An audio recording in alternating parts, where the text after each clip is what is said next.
স্বামীর মাথায় ধানের শীষে ভোট দিতে না পারার অভিমানে বিষপান করে জীবনটাই শেষ করে দিতে চেয়েছিলেন গোলাপী বেগম। সেই ঘটনা ছড়িয়ে পড়েছিল সারা দেশে। কিন্তু জীবন তো সিনেমা নয়, এখানে শেষ দৃশ্যের পর থাকে অনেক নতুন নতুন গল্প। সেই গল্পেরই এক মানবিক অধ্যায় রচিত হলো আজ।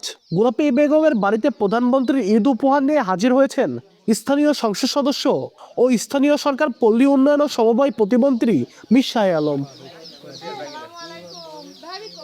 গত 12 ফেব্রুয়ারি শিবগঞ্জের বাজপাড়া গ্রামের গৃহবধূ গোলাপী ধানের শীষে ভোট দিতে যাওয়ার প্রস্তুতি নিচ্ছিলেন। এ সময় ভিন্ন রাজনৈতিক মতের সমর্থক তার স্বামী এমদাদুল তাকে বাধা দিলে দুজনের বাকবিতণ্ডা হয়। পরে ভোটের দিন বিকালে অভিমানে বিষপান করে আত্মহত্যার চেষ্টা করেন গোলাপী। খবর পেয়ে স্থানীয় সংসদ সদস্য মীর শাহ আলম তার চিকিৎসার সব দায়িত্ব নেন। প্রায় 10 দিন হাসপাতালে চিকিৎসা শেষে সুস্থ হয়ে বাড়ি ফেরেন গোলাপী। এরই মধ্যে প্রথমবারের মতো সংসদ সদস্য নির্বাচিত হওয়া মীর শাহ আলম প্রতিমন্ত্রীর দায়িত্ব পেয়েছেন। তবে নিজের একনিষ্ঠ সমর্থকের খোঁজ নিতে ভোলেননি তিনি।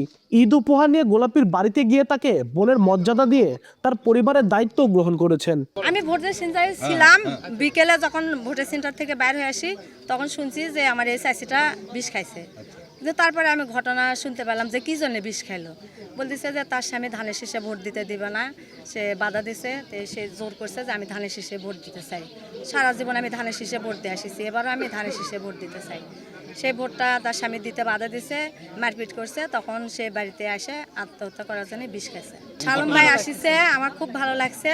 তারপরে আমি ভোটের পরের দিনও তাজুল ভাইয়ের ইনফরমেশন জানাইছি যে আমার চাষিটা হাসপাতালে আছে, আপনি তাকে দেখতে যান। মন্ত্রী মহোদয় আপনার সাথে একটা আত্মীয়তার বন্ধনে আবদ্ধ হয়েছেন আজকে, মানে সারা বোন বলে ডাকছে আপনাকে। বোন বলে ডাকছে। এই তাই বিষয়টা আমার ভাই, বড় ভাই, বড় দাদা হয়। ভালো লাগছে। নিঃস্বার্থ কর্মীরাই দলকে এগিয়ে নেওয়ার মূল চালিকা শক্তি বলে মনে করেন স্থানীয় সরকার পল্লী উন্নয়ন ও সমবায় প্রতিমন্ত্রী। নির্বাচনের পরের দিনেই শপথ গ্রহণ এবং অন্য কার্যক্রমের কারণে আমি ঢাকায় চলে গিয়েছিলাম।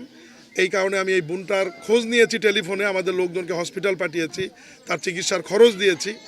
পরবর্তীতে এই বিষয়টি মাননীয় প্রধানমন্ত্রী আমাদের শ্রদ্ধেয় জনাব তারেক রহমানের নোটিশে আনলে উনি বলেন যে এইবার শিবগঞ্জ যাওয়ার পর তুমি ওনার সাথে দেখা করবা এবং আমার পক্ষ থেকে ওনাকে ঈদ সামগ্রী বা প্রয়োজনীয় সহায়তা তুমি দিয়ে আসবা। তো মাননীয় প্রধানমন্ত্রীর পক্ষ থেকে আজকে আমি এসেছি ওনার পরিবারের সকল সদস্যের জন্য আমরা ঈদের জামা কাপড় মাননীয় প্রধানমন্ত্রীর পক্ষ থেকে দিলাম। ঈদ সামগ্রী, চিনি, সেমাই থেকে শুরু করে যা প্রয়োজনীয় জিনিস দিয়েছি এবং নগদ টাকা আমরা দিয়েছি। এবং এই গোলাপীর বোনের দায়িত্ব আমি নিলাম ব্যক্তিগতভাবে মাননীয় প্রধানমন্ত্রীর পক্ষে। ওনার সুখ দুঃখ বিপদ আপদে সবসময় আমরা পাশে থাকবো। স্থানীয় সরকার পল্লী উন্নয়ন ও সমবায় প্রতিমন্ত্রী মীর শাহ আলম শিবগঞ্জ উপজেলা বিএনপির সভাপতি। এর আগে তিনি ইউনিয়ন পরিষদ ও উপজেলা পরিষদ চেয়ারম্যানের দায়িত্ব পালন করেছেন। আপনাকে জড়িত তারেক রহমান সিদ্ধান্ত নিয়েছে ফ্যামিলি কার। আব্দুল আউয়াল, সময় সংবাদ, বগুড়া।